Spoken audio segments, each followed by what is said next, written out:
Hello guys, finally the Micromax in 1B is getting Android 11 updates. In 1B is a budget smartphone launched by Micromax last year this time. This year they are rolling out Android 11 update for those phones.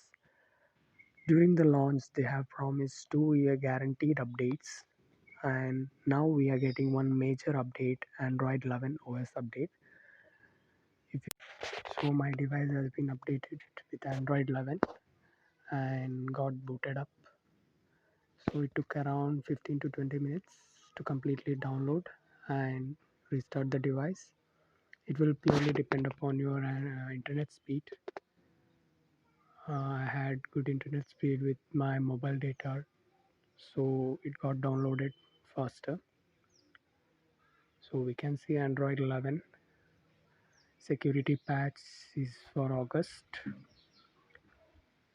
So Micromax has kept its promise to give the major update Android 11 for its budget range phone. When they launched in 2B with preloaded Android 11, I thought like they might not provide any update for in 1B, but they have given major Android 11 update, and in 2B possibly may receive Android 12 too, but not sure about.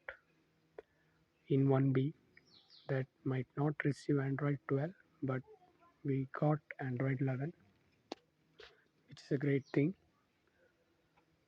And in Android 11 features may already know to you all guys, because all the latest devices will come with Android 11. That's it guys, thanks for watching.